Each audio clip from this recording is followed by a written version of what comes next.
when you observe the world, you see people, you see houses, you see the sky, you see tangible objects. But when you observe yourself within, you see moving images, a world of images, generally known as fantasies. Yet these fantasies are facts. You see, it is a fact that a man has such and such a fantasy. And it is such a tangible fact, for instance, that when a man has a certain fantasy, another man may lose his life. Or a bridge is built. These houses were all fantasies. Everything you do here, all of the houses, everything was fantasy to begin with. And fantasy has a proper reality. That is not to be forgotten. Fantasy is not nothing. It is, of course, not a tangible object, but it is a fact, nevertheless. It is, a form of energy, despite the fact we can't measure it. It is a manifestation of something. And that is a reality. That is just a reality as, for instance, the peace treaty of Versailles or something like that. It is no more. You can't show it. But it has been a fact. And so the psychical events are facts, are realities. And when you observe the stream of images within, you observe an aspect of the world within. And so, you see, the man who is going by the external world, by the influences of the external world, say society or perceptions, sense perceptions, thinks that he is more valid, because this is valid, this is real. And the man who goes by the subjective factor is not valid because subjective factor is nothing. Yeah. No, that man is just as well based, because he is bases himself upon the world from within. And so he is quite right, even if he says, there's nothing but my fantasy, And as the world in general, particularly America, is extroverted like hell, the introvert has no place. Because he doesn't know that he beholds the world from within. And that gives him dignity, and that gives him certainty, because it is, nowadays particularly,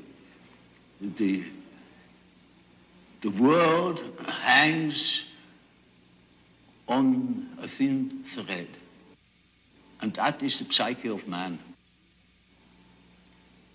Assume that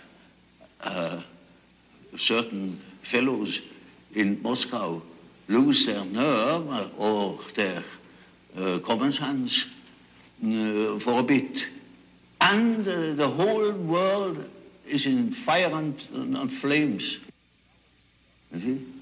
It is, nowadays we are not threatened by elementary catastrophes. There is no such thing as an H-bomb. That is all man's doing. We are the great danger. The psyche is the great danger. What if something goes wrong with the psyche? You see? And so you see, it is demonstrated to us in our days what the power of the psyche is of man, how important it is to know something about it, but we know nothing about it.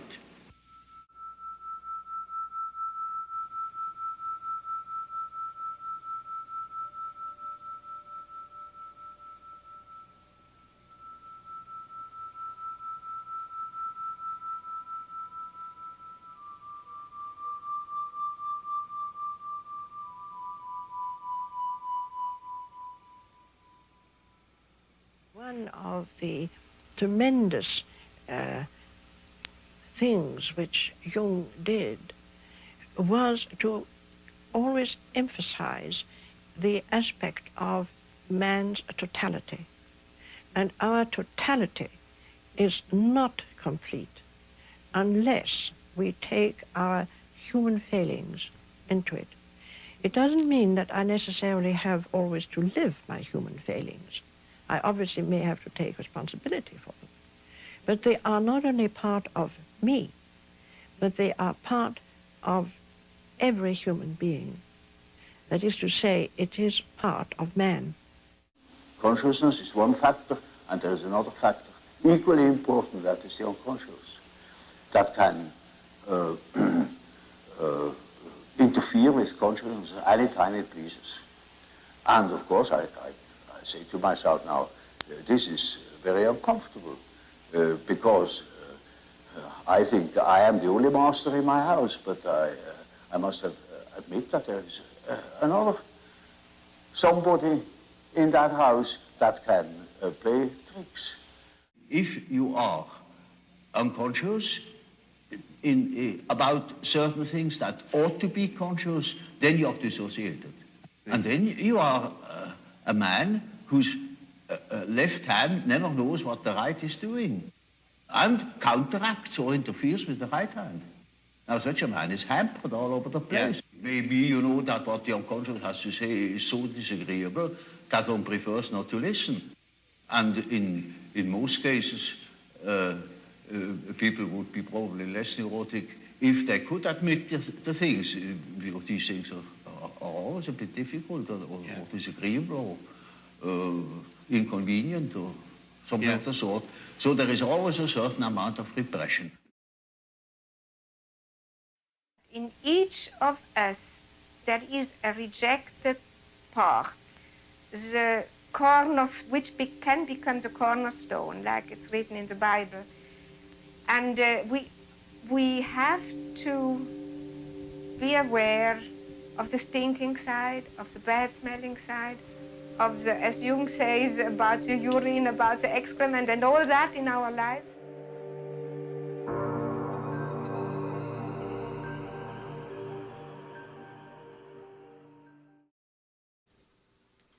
In psychological terms, though, Pluto, Shiva, represents what is known in consciousness as the shadow self. Now, you see, in the schemata of the consciousness, we're out here. We're out here in the realm of persona, which is the word for mask. We're out here in the Hollywood drama, right? The mask, the show of masks. And we become so identified with this extreme edge of consciousness, the fashions, what are we going to look like, appearances and the whole 9 yards. Now, of course, a certain amount of persona we need. Otherwise, we'll be wide open to attack. You need the mask in order to conceal your real identity, to protect yourself and generally, and to operate in the world with other fellow human beings. But we have way overcompensated for it. We've put all our psychic energy into the mask. And you only have to look at the cosmetic commercials to know that it's obsessive right now. Behind that is the ego, the waking consciousness. And this little battery runs down every 12 hours or so you need to sleep. That's because it's finite and it's energy, and you need to sleep to restore its energy. When we wake up in the morning, we have a thing called ego consciousness, ego waking consciousness. But the ego is a strange kind of thing. And anything that your ego or you do not like about yourself, you repress. And the repressions of all the stuff that you despise about yourselves becomes what's known as the shadow personality. And it's kind of in the unconscious realm. It's not even in the conscious realm because you're not aware of it. It's like the director's cut of your life. See, when you're living your life and experiencing all sorts of things, you want to have the nice clips that you cut out and put them on the coffee table, the family album. But what about the backstory that's really been filmed, that footage that you hide away, that one day when you leave this planet is going to be played for you in the dark room? They're going to say, come this way. We've got something to show you. Remember all that film you stored away in the attic, meaning your unconscious mind? We're going to run you an amazing film here. This is a real slasher horror one. This is Stephen King and more. You want to see the John Carpenter, Friday the 13th, part 14? Here it is. The shadow is the repressed stuff that we don't show to the world, and we even forget. Now, for those who find it hard to understand what repression is, it's forgetting something and then forgetting that you forgot about it. It's the skeletons in the closet. And again, it's a very necessary part of the human mind. We need it to survive. It's like the dumpster. You need to throw the trash out. But we've, again, overcompensated. We're doing it too much. And it causes enormous psychic problems. Carl Jung said that the shadow is a moral problem that challenges the whole ego personality. For no one can become conscious of the shadow without considerable moral effort. He's talking spiritually there. He's saying that for you to be integrated, you're going to need to integrate with your shadow, because those are aspects of yourself that you've thrown away. And you're not getting to the light. See, the self, the true person, is way back here. For the hell, you can forget about the self. We're into ego world. And the ego is doing itself a disservice by constantly denying aspects of its own self. Now, you know something? There was books left out of the Bible, and it's important to start finding out why. Jesus said in the Gospel of Thomas, this is one of the great Gnostic Gospels that was thrown away, when you see your likeness, you rejoice. But when you see your images which come into existence before you, which neither die nor are made manifest, how much will you bear? Now, it's very flowery language, a different language, but can you see now what is being said here? When you see your likeness, you rejoice. Meaning when you're in the persona, and you're in the world of, oh, I play the fashion game, and everybody then gives me acknowledgement, and I give acknowledgement, you rejoice. But when you see the primordial images which come into existence before you, but these which are neither die or are made manifest, meaning the unconscious mind, how much then will you bear? It's an old story. Yeah, looking at who we are, it's all it's about. The only solution, the solution is to look at who we are. As Alexander Pope said, know then thyself. Presume not God to scan. The proper study of man is man. William Blake said, thine own humanity learn to adore. But Carl Jung put it this way. He said, look, people will do anything, no matter how absurd, to stop from facing their souls. Ever been outside recently? Ever turned on the TV recently? He's exactly right. People will do anything, no matter how absurd. And all that carnival that you see out there and all the distraction and nonsense that this world is wall-to-wall full of, that's what he's talking about. I must live in the Bahamas. I must live in a one-season world. I don't want to be looking at any of that stuff. Well, then okay. But then you've just condemned the world to horrors. You're just making a person in your life, your partner or your children, the victims, the slaves to your inability to face yourself. You're now having a person fill your void and your emptiness because you're not a whole person. And now you've enslaved that wife or that husband or that child or that animal or your workmates to your own form of tyranny. Yeah, you can't call the police on it and you'll never get the court over it to prove that it's there, but it's there. And basically, repression doesn't work.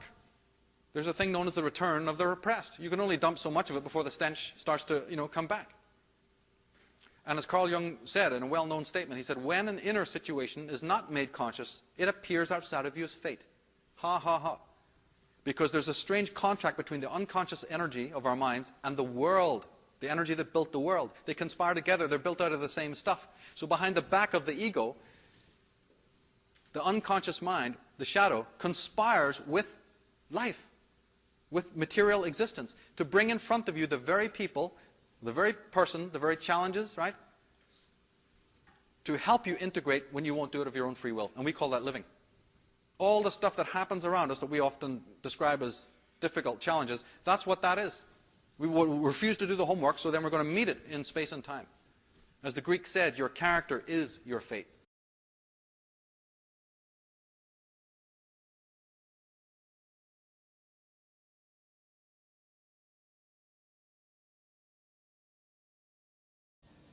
Now,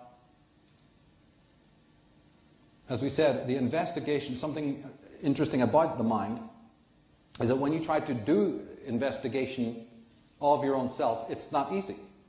Partly because of these defenses, partly because of the monitoring of the superego. So the very action of trying to observe yourself is difficult. It comes with complications. Partly the cacophony, right, created by our interactions with the Mitwelt and the Umwelt also block it out. The noise and cacophony of the external world and our entanglement in those realms, often the racket of it, you see, blots out the other dialogue. Remember that Monty Python sketch where they're all sitting in the boardroom asking why people don't get enlightened? And one of the characters reads from a paper and it says, we've discovered that it's because people become, and just as he's about to say distracted, he gets distracted and sees this skyscraper crashing through the window. Very, very good point, though. Alan Watts says it, nothing so eludes conscious inspection as consciousness itself. This is why the root of consciousness has been called, paradoxically, the unconscious. And Jung says that to find out what is truly individual in ourselves, profound reflection is needed. And suddenly we realize how uncommonly difficult the discovery of individuality is. Now, Franz says that Freud found that if the analyst touched on repressed material, the patient would resist his therapeutic approach. This is not a matter of conscious unwillingness on part of the patient, or of dishonesty, or of secretiveness. He's defending himself against the discovery of the unconscious material without being aware either of the material or of his resistance. The patient can turn away from the sensitive topic and talk about something else. He can feel sleepy and tired. He can find a reason not to come to the interview. Or he can become very angry against the analyst and find some reason to quit the analysis. Projection, right? All these defenses. In other words, what's happening is we're hiding from ourselves. Theodor Reich says that the ego has built mighty defenses against the forbidden impulses that drive and push to gain some measure of expression.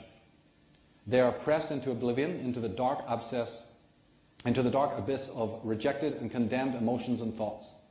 They are disavowed, banned, and outlawed, and live in the netherworld never to be mentioned. In panic fear of their power, man has rolled obstacles as strong as the rock of Gibraltar before the door to prevent their return. They betray themselves nevertheless and give notice of their subterranean existence and activity in little unexpected signs, words, and gestures. They give themselves away in spite of shame and fear. Remember I said the imperial self isn't going anywhere? You can't kill it. You can only cage it, but it's not going to die. It's not going to go away.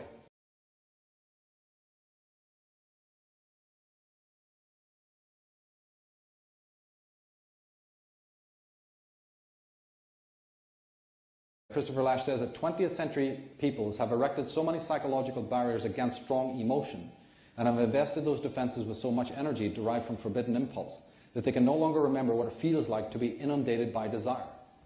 They tend rather to be consumed with rage, which derives from defense against desire and gives rise in turn to new defenses against rage itself. Outwardly bland, submissive, and sociable, they seethe with an inner anger for which a dense, overpopulated, bureaucratic society can devise few legitimate outlets. Theodor Reich says that one of the most important measures of civilization to make that aggressiveness harmless can be studied in the evolution of the individual. It will be turned inside, introjected, and taken over by that part of the ego called the superego that now, in the form of conscience, exercises aggressiveness against the ego. And he's talking about the superego's totalitarianism, psychic totalitarianism. The tension between the strict superego and the subordinate ego is called the sense of guilt, and it manifests itself in the need for punishment. Now, whence does this sense of guilt come, he asks. In the first stage can be best designated as a dread of losing love, obviously. One of the first anxieties is not just the physical act of being born, but the idea that you might be separate, that separation from the mother. But more than that, it's the bad deed is one that, when discovered, will be followed by the loss of love. So the child is very innocent. It doesn't realize that if it breaks a window or breaks a vase or does something, pulls the cat's tail or whatever, it doesn't realize, in its mind, it is really dealing with the fact that that single act might lose it completely the sustenance and love and succor of the parent. Look how powerful the parent is. And the parent will manipulate this as well. The tyrannical parents manipulate that fact. That's why there's beration to the child. You're just this and you're just that and you're going to get a spanking. I'm going to tell dad when he comes home and all the rest of it. Working on the child's fear of losing that love. And of course it's even more extreme in certain cases. Now at this state, the sense of guilt is still a social anxiety. It will remain that in its core. That means anxiety that the father or mother and later the community will disapprove of and punish the misdoer. As a parent can exploit that, so can Big Brother. Now, feelings of guilt occur after one has committed a forbidden deed. The sense of guilt that is later developed is often unconscious and sometimes perceived only as some kind of vague anxiety or uneasiness, for instance, in many obsessional cases. It is in its later phases, anxiety towards the superego, so to speak, dread of the superego. We analysts have been inclined to assume that any kind of thwarted instinctual gratification results in the heightening of a sense of guilt. Freud's newest insights convinced him that this is valid only for the aggressive instincts. You feel guilty when you feel a welling up of aggression. But watch this. In other words, the origin of guilt feelings is in the area of aggressive instincts.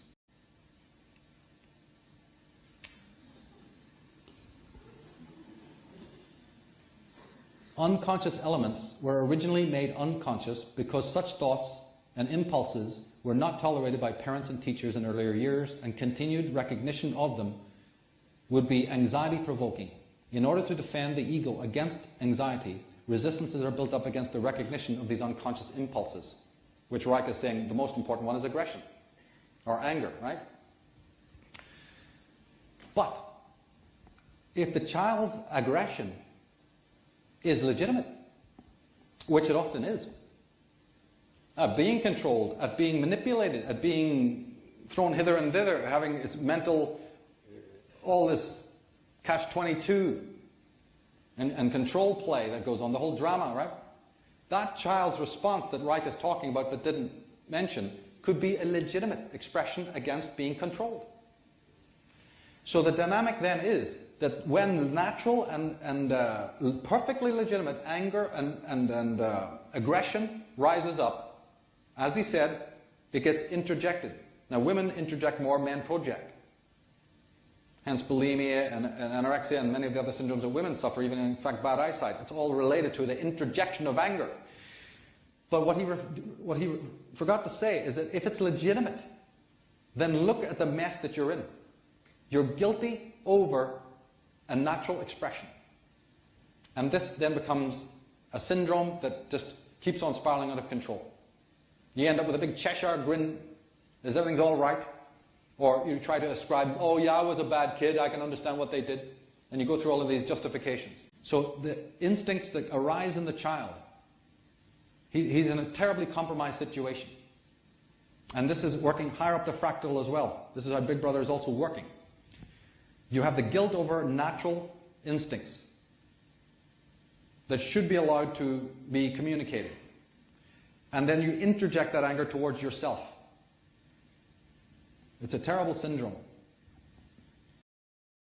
Because as a matter of fact, as I said before, crime in the physical outplaying of violence and sadism, as it's normally called, has been well documented.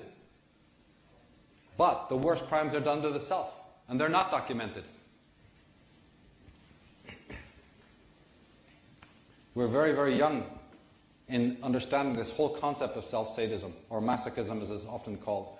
Don Miguel in the Four Agreements says, in your whole life, nobody has ever abused you more than you have abused yourself. And the limit of your self-abuse is exactly the limit you will tolerate from someone else. If someone else abuses you a little more than you abuse yourself, you will probably walk away from that person. But if someone abuses you a little less than you abuse yourself, you'll probably stay in the relationship and tolerate it endlessly. So again, we ask, when you think about yourself, are your thoughts positive or negative, creative or destructive, loving or violent? Lang says that the only death we recognize is biological death. And it is a bit of a bizarre concept because we don't normally think of people walking around, being dead, because they're walking around. But the fact of the matter is that you can psychologically be dead, self-murdered. How can that person do any good in the world? They create havoc wherever they go. And we can't expect the world to be good or pleasant or civilization to move forward until every shred of the self-sadism is erased. So fixing things on a governmental level is only a small, small part of the action that's required. We have to deal with this inner self-sadism, the violence we commit to ourselves on a daily, even momentary basis. When all of that stops, then and only then is the person capable of going out and affecting true change in the world. Nature is the self. Self is nature. If you have self-sadism against the self, of course you're going to act in an ecocidal manner. But you see, the thing is that this terrible paradox again, the idea that aggression is rooted in the true self-seeking expression. And a society that just can't handle it. So the women interject, the men project. But you see, the thing is, even Freud would admit, don't expect that repression to just disappear. That which is repressed, that anger is boiling inside and is going to come out in war and in violence and in family feuds and whatever else. It'll always find a way out. What you would call the personal shadow of people didn't upset him. He just grumbled and cursed a bit. But that's not the problem of evil. It's that major evil of complete destruction which worried him. The collective shadow has to do with the dark side of the archetype of the self. That means it's the shadow of the God image. In the Christian tradition, it would be the devil. And that has always been personified and felt as something which has not to do directly with the human being. I mean, if somebody is possessed by the devil, he's much worse than just, he's not human, it's demonic. And, but on the other hand, generally that merges. First you have this area of dim, dark side, and behind it lurks the other. So you can say the personal shadow is the bridge to the collective shadow, or the open door to the collective shadow. But the collective shadow comes up in those terrible mass psychoses. It's like if you have a room and there's one door not shut, and there the devil can come in. And if you know your personal shadow, you can shut all the doors.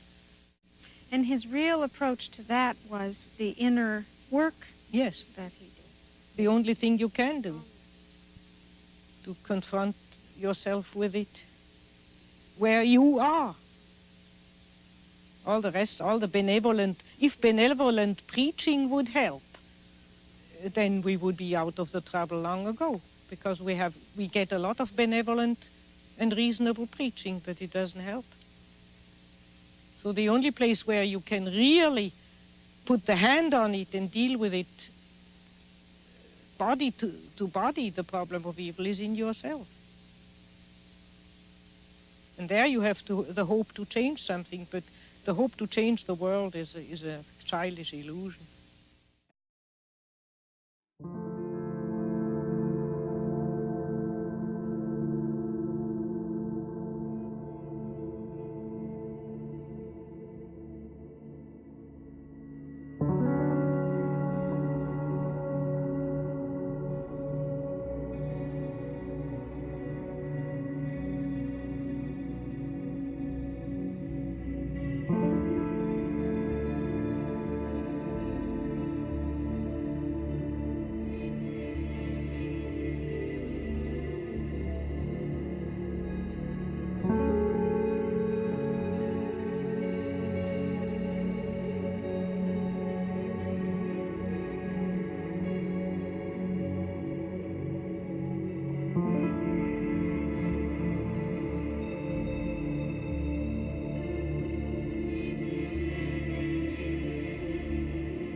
In Jung's understanding, there is a natural gradient towards wholeness, not towards perfection, but towards knowing all of ourselves, to recognize the darkest corners as well as the light corners, and to recognize, as Blake said, without contraries is no progression. You need that grain of sand there to cause that continual grind.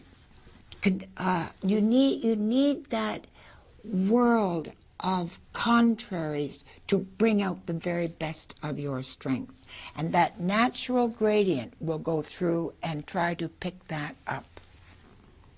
That is true both negatively and positively.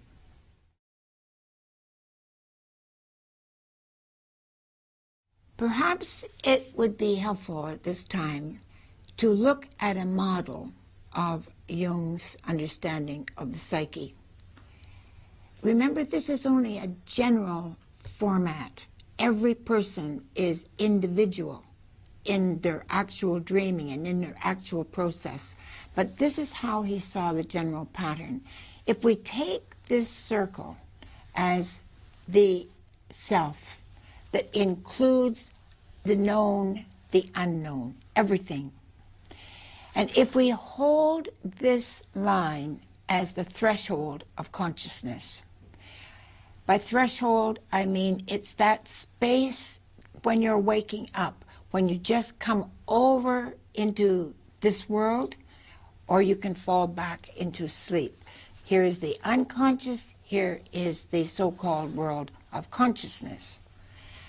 Between those two is this little tiny ego. Tiny little thing.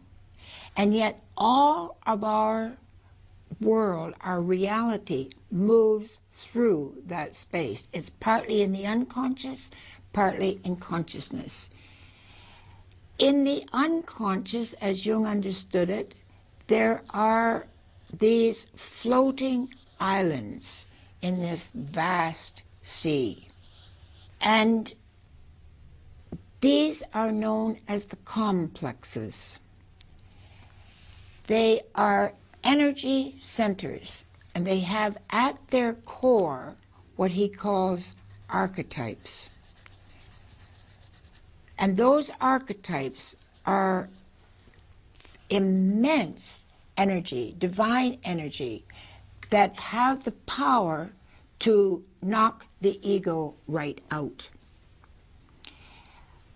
They also, however, are essential to human beings in that it's from that archetypal world that poetry, music, all the great arts come. And of course, religion is from that space. Now the complex comes into action when something out here in the ordinary world attracts it. I'll use an addict as an example because it's so clear with an addiction. Supposing I had no loving mother. Not because she didn't love me, my mother, but because through her generations behind her, she didn't know how to look at me as I was, or at me as, she saw me as she wanted to be, but it wasn't my reality. So somewhere along the line, I developed a craving for sweetness, a craving for nourishment, for life. I happened to put this onto chocolate or any other food that was sweet and could give me that feeling of being loved. So I see the chocolate. I want the chocolate. If I have a weak ego, the ego cannot tell me, no, you shouldn't have any more chocolate. So I come past the ego and go for the chocolate. I go right up through that unchallenged line. Supposing I try to say to myself, I won't have the chocolate. It may be that the archetype will say, I will. And I don't care what you think, what your ego wants to do, I want the chocolate. I've always had the chocolate. I always will have it, and I will go direct to the chocolate. The ego has been wiped out, and we are really in a complex situation. From the Jungian point of view, this is a very dangerous space to be in because the ego has lost its power, the complex is taken over, and the archetypal energy is at work. Now, in a well-working psyche, the ego is strong enough to hold that complex in abeyance.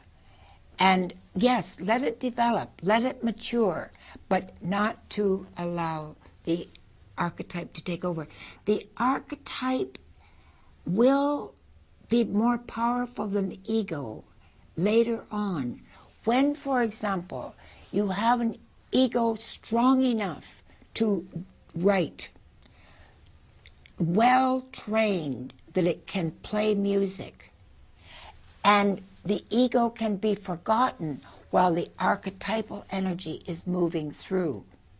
Or in prayer, for example, the ego is out of the road, the prayer is coming through.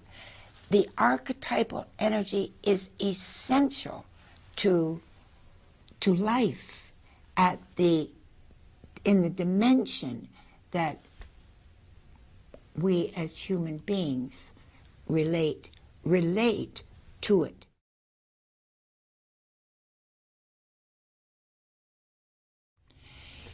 We start out with an understanding of the shadow. In Jungian terms, the shadow is the same gender as the ego. It is the part of us that we do not know. It's in the unconscious. And we must remember, unconscious means unconscious, not knowing. There's something that wants to come through, tell us something, and we must recognize that every dream is giving us something new from the unconscious. So the shadow is that part of us that we do not know. Or it may be a part of us that was buried when we were very, very young. For whatever reason, we didn't have a chance to live that side. We were shamed for it. We were humiliated.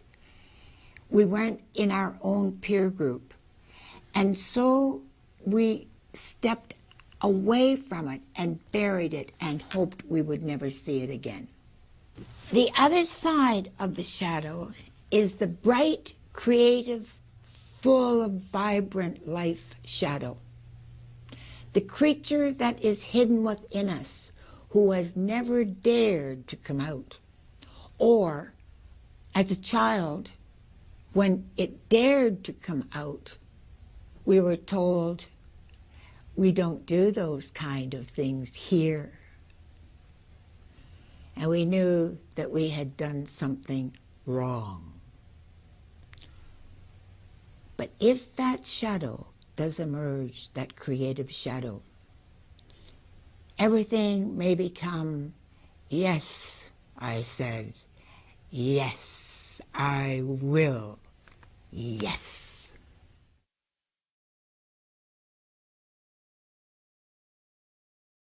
Now we are going to look at the structure of a dream. I think it's very important to realize that the archetypal structure in narrative is the same in a simple dream as it is in a classical play. It is in us, that structuring of the archetypal energy. Take, for example, Macbeth. Very simple plot. We have the introduction, the rising action. I'm sure you all learned this in grade 12. The climax, the denouement, and the end of the dream is the lysis. That little part on the end that tells us where the energy wants to go. There are 5 parts to a classical play. And if we could remember the entire dream, there would be 5 parts there, but very few of us can remember them. Most of us just get the lysis. But that is very, very important, as you will see in a moment. In the introduction, we are given the characters, the plot, and the setting. We see that there may be some kind of conflict developing even in the introduction, but it is highlighted as it moves through the rising action. 2 conflicting energies begin to meet. Then they come to the climax, and something happens there that turns the energy of the play. So that you begin to see whether the outcome is going to be good for the hero, quotation marks, or whether he is going to be destroyed. In a dream, this lysis is terribly important. Let me give you an example. Man dreams that he's been walking through a jungle, and he's been into one ambush after another in that jungle.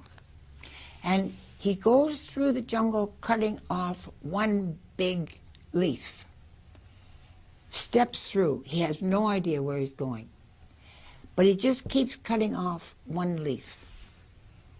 And gradually he comes to a river. And he is so happy to be at the river. Finally, he's finished with the jungle. He looks across the river, and behold, there's a jungle on the other side. That does him in. He can't go any further. And then he realizes that somebody has been cutting through the jungle on the other side, coming to meet him. That divine presence has been coming through on the other side, and so he has the strength to go on. The lysis will carry the energy into the next place of action. Often we only get the lysis of the dream, but if we get even that, we know where our energy is trying to go.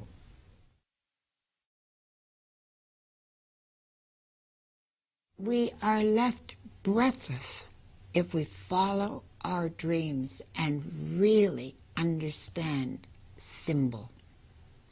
The tragedy in our culture is that so many people do not believe in symbolic language. And so they try to satisfy a spiritual yearning with a physical food or alcohol or drugs or silk underwear, whatever the addiction is. That cannot work. There is no satiation point for a spiritual longing by physical means. So long as that symbol is not alive as a living symbol, it cannot do its work to bring us into our totality.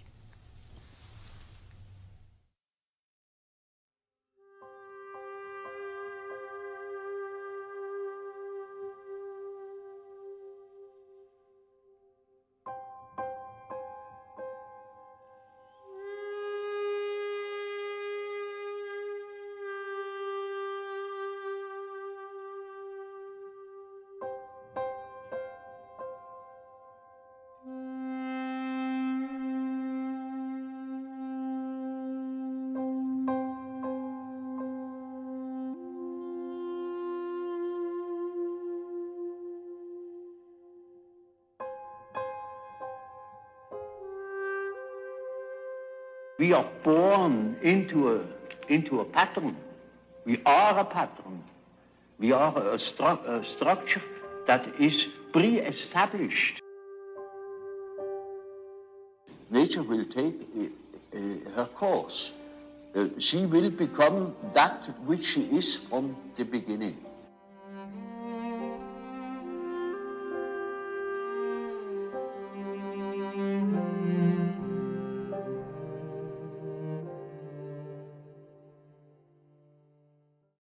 Most of you are familiar with Joanna Macy and her work, is that true?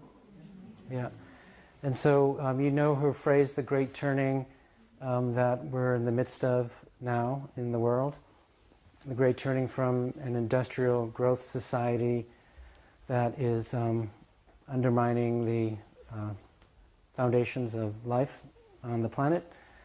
So a transition from that to a life-sustaining society, or actually societies, and perhaps even eventually, of course, a life-enhancing human communities. And Joanna speaks of 3 dimensions of the Great Turning and saying that all 3 are absolutely essential. We need to have all 3. And very briefly, because probably all you know this already, the first dimension she calls holding actions, which are, in essence, whatever we can do in any arena to save as much life in terms of as many species and as much habitat as we can while the industrial growth society is collapsing, hopefully sooner than later. And the second dimension is, shorthand, is creating new infrastructures of all sorts for life-enhancing societies. The way we grow our food and where our energy comes from and how we educate and how we help humans, help ourselves grow into our full humanity. And the third dimension is, she refers to as a shift in values or consciousness, a change in our understanding of what the world is and who we are. And this is essential. So you could say, from my perspective, that maybe the first dimension is most urgent, saving as much life as we can. And maybe the second dimension is right behind it and laying the infrastructure, which there are people like yourselves and people in organizations all over the world creating the structure for new ways of being human.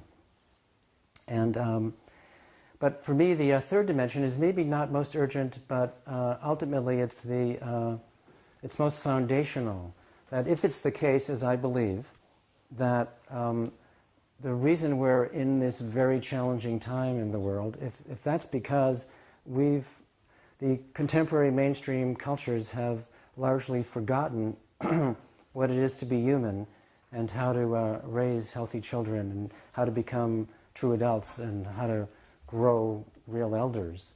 If that's the case, and I believe it is, then ultimately to have healthy, mature cultures again, to reinvent healthy, mature cultures, we need to attend very carefully to what it is to be human and how we raise children and support teenagers and ourselves to grow into our full humanity.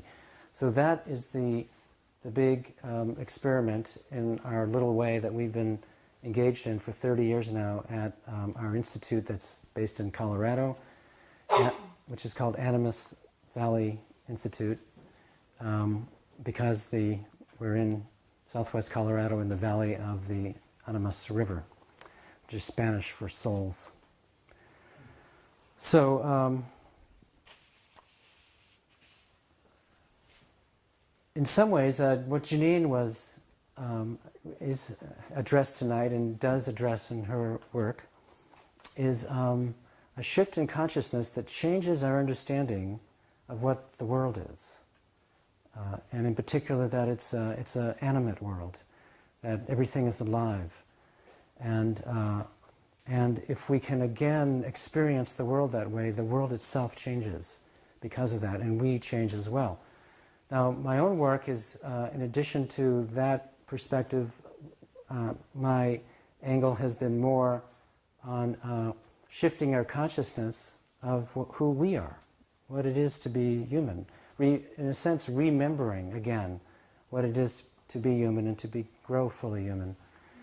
And when we do that, again, the world changes. If we change, the world changes. And so my feeling, my understanding is that we need, in the contemporary Western world, we need to help each other shift our understanding of what it is to be human. And in particular, our work at Animas has been to reinvent contemporary versions of initiation processes. And one particular initiation process, because there's many initiations, there's many passages in life and many processes. And my understanding has become that there's actually nine major passages in life, and there's 8 major stages that we're designed by nature to go through.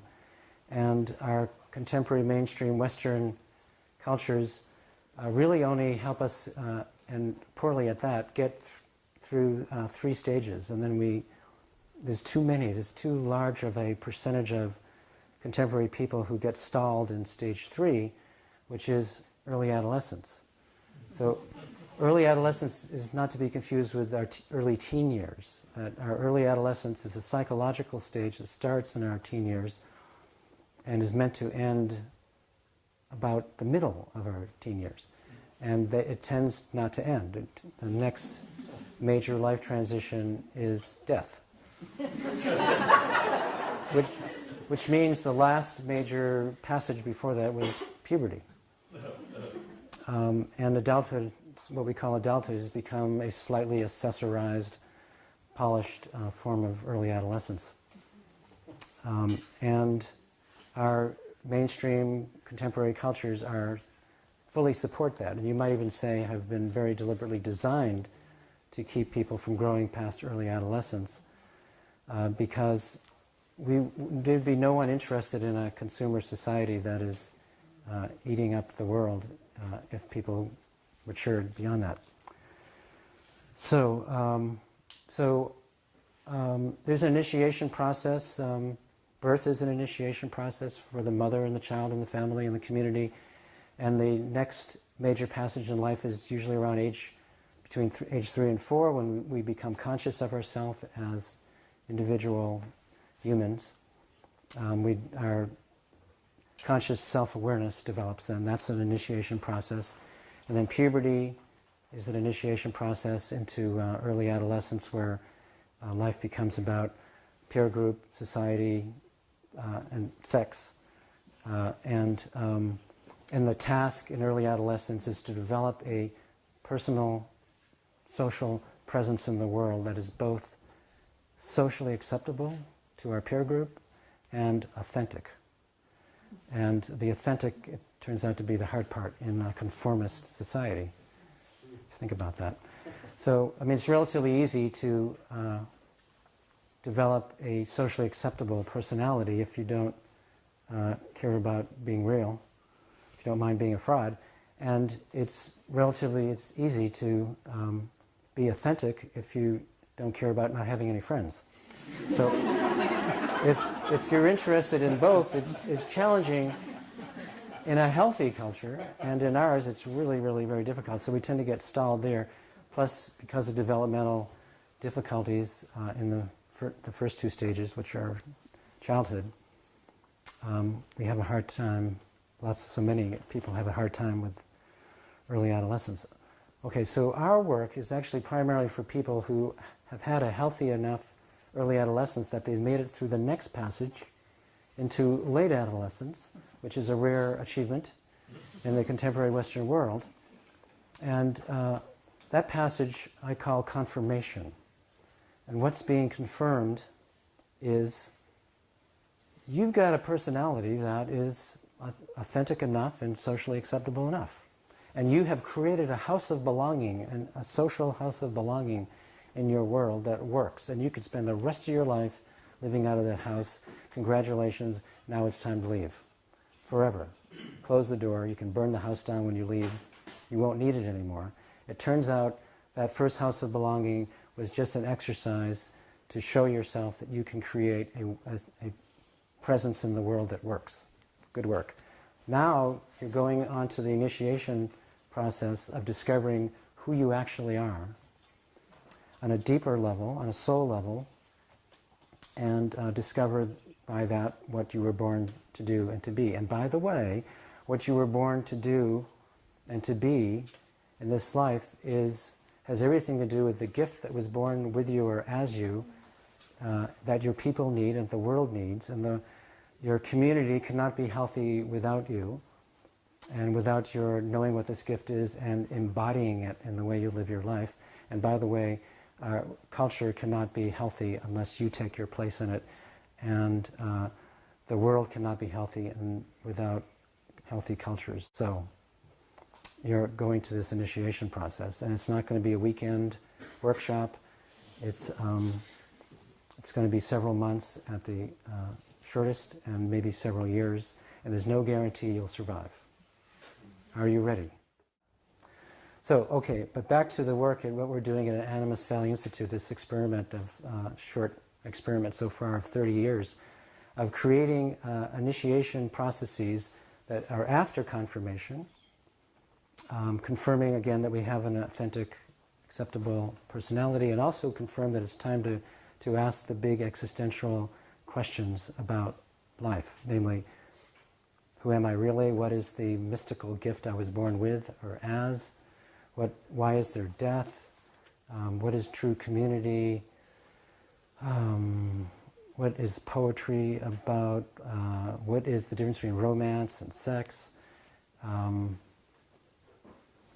so on. These big questions that healthy teenagers start asking, even in our societies, and usually don't find elders or adult initiators to say, yes, great questions. We're now going to invite you out of your everyday village life, and you're going to go into this process of initiation. So, I call this the process of soul initiation, and what I mean by soul is different than a lot of people what they mean, and I'm not right about what I mean. I just have my particular definition, and you'll need to know what it is if we're going to talk about it. My shorthand definition is, by soul I mean a thing's ultimate place in the world. I say thing because not only humans have souls, everything has a soul. Everything has its ultimate necessary place in the world. And we as humans are no exception.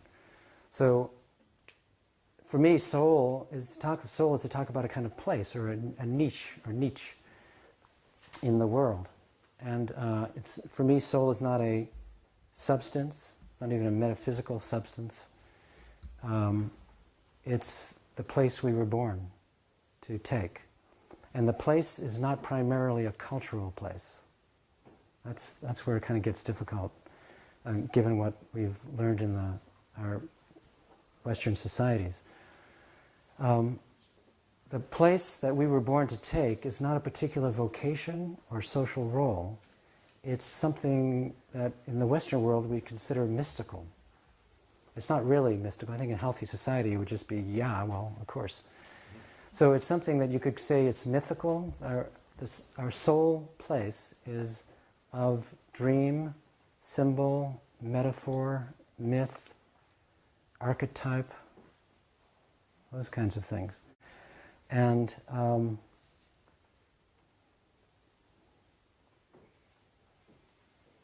so the difficult idea that was really difficult for me to grasp for a long time is that we're each born to take a particular place, a unique place in the ecology, in our ecosystem, first and foremost. That soul is ecological, it's of nature. That every place that anything has, including us, is a place in the natural world. And by the end of early adolescence, we have finally come to understand the kind of place we can take in society, that the kind of job that might work for us, and the kind of way we might be known, the kind of personality we might be known as among our people. That's cultural. Soul is mythic and ecological. So it takes a very profound shift in the way we think about ourselves in the world to go through this soul initiation process. And what we find in myths and traditions all around the world is that the soul initiation process has three major phases, and they are often illustrated by a U. And so it's phase 1, 2, 3, and the first phase in the soul initiation process is dying. Not physically, hopefully, although that can happen, but dying to everything you understood about who you are that you learned in early adolescence, and everything you believe about what the world is. It all has to crumble. Some of it will come back, but you don't know which pieces. So the first phase is dying or severance, and the second part of the process is, you could call it being dead, or betwixt and between, or it's just the underworld time, or the sacred world time, where our consciousness it's more like moonlight consciousness, and everything has these multiple challenging meanings. Whatever we encounter is we can't fully understand it by our first take, in that things are symbolic and have meanings. So there's the dying process to who we thought we were. There's the gathering of the dream, the vision, the myth of our life, which is not cultural. It is more of the mythic. We call it the mythopoetic dimension. And then there's the third phase of returning back to our everyday life with as much of those symbols and deeper meanings. The purpose. Another way to speak of soul is it's our the true deepest purpose of our life, the meaning of our life, which has everything to do with the place we were born to take. And once we return, the next thing that happens is we need to find ways to deliver that gift to our people or to the more than human community through almost always some cultural role or vocation or job. And so forth. So then the task is, how am I going to bring this mystical meaning, understanding of who I was born to be? How am I going to deliver that? What jobs would count as that? So let's see. Here's a poem. You can talk about these things forever, and at some point it's like, what? It's difficult to talk about this briefly. But some poems often will fly beneath the radar of our everyday conscious minds and sneak in where just other talk doesn't work. So this is a piece from a British poet whose name is David Whyte. How many people know David's work? A lot. That's great. And this one is called All the True Vows. All the True Vows. And in this poem there's two truths and two promises that you can keep your ears open for. And the two truths turn out to be the same truth. And the two promises are very different promises, and if you make one, you can't at all ever make the other. Not ever, but you can't make them both at the same time. Okay, here it is. All the true vows are secret vows. The ones we speak out loud are the ones we break. All the true vows are secret vows. The ones we speak out loud are the ones we break. I'll step over here for editorial comments. I'll try not to make too many during the poem, but I wanted to connect the dots here with the process of soul initiation. Soul initiation is a process where we have to make that kind of vow at some point. The kind of vow that needs to be a secret vow at first. Okay. All the true vows are secret vows. The ones we speak out loud are the ones we break. There's only one life you can call your own, and 1,000 others you can call by any name you want. Hold to the truth you make every day with your own body. Don't turn your face away. Hold to your own truth at the center of the image you were born with. Don't turn your face away. Hold to your own truth at the center of the image you were born with. The truth at the center of the image you were born with. Those who do not understand their destiny will never understand the friends they have made, nor the work they have chosen, nor the one life that waits beyond all the rest. By the lake, in the wood, in the shadows, you can whisper that truth to the quiet reflection you see in the water. Whatever you hear from the water, remember, it wants you to carry the sound of its truth on your lips. Remember, in this place, no one can hear you, and out of the silence, you can make a promise it will kill you to break. That way, you'll find what's real and what is not real. I know what I'm saying. Time almost forsook me, and I looked again. Seeing my reflection, I broke a promise and spoke for the first time after all these years in my own voice. before it was too late to turn my face again. So when we're young, maybe even younger than you, maybe when we're just like 3 years old, we make a promise that we forgot, we don't remember that we made. And the promise we made was, I agree not to sing in my true voice if I can get psychological and social safety in exchange for that. And it's exactly the right promise to make at that tender age. That if we don't make that promise, we're not going to survive to ever enter the initiation process. We have to. It's part of being human. We have to make that promise. That I have to fit in culturally first.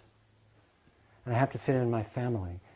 And if my family's not so healthy, I'm going to have to put a bigger lid on more of me. But even if my family's healthy, I'm going to have some lid on embodying my true wild magnificence. So we make that promise, and during the initiation process, at some point we have to break it. We have to agree that we're going to speak in our true voice, we're going to sing our true song. And through that, we enter into a conversation with the world that goes through a phase towards the end of the initiation process where we discover what the largest, this is another phrase from David White, we discover the largest conversation that we can have with the world.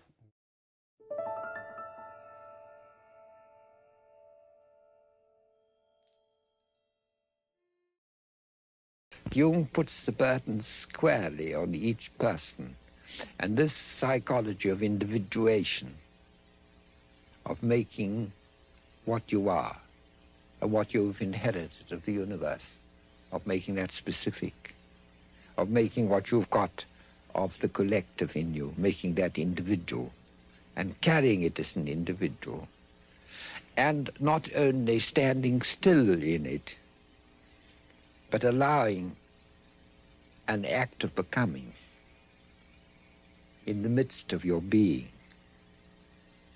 to become your own way of moving through life. This is the hardest thing you can ask of human beings. You know, when you study science fiction, you see there's always the fantasy of escaping to some other planet and begin anew again, which means give up the battle on this earth. Look, consider it hopeless and give up.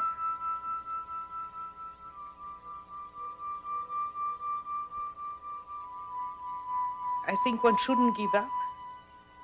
If we would reflect more, that's why reflection comes in. There are many people who are not in analysis, but if they are naturally gifted, which I would call if they are honest, they can find these things without analysis. I've lived in this tower sometimes 3 weeks alone without speaking to one word to anybody. And I sometimes thought I was going off my head. But the unconscious became alive. It was my partner. There are a lot of people who go through life and the unconscious is no reality to them. They say at breakfast I had a funny dream, and that in the afternoon they don't know anything about it anymore. But if they paint them and interpret them and think about them, the dream becomes real. And that's why you have to be lonely, so that the unconscious becomes stronger. It's like loading up the unconscious, and then it manifests. Hermes Trismegistus said in one active imagination to an alchemist, I am the friend of whoever is lonely. We have now, you see, it's a man who pours water into the fish. Now the fish is the unconscious, the content. So we have to support the unconscious.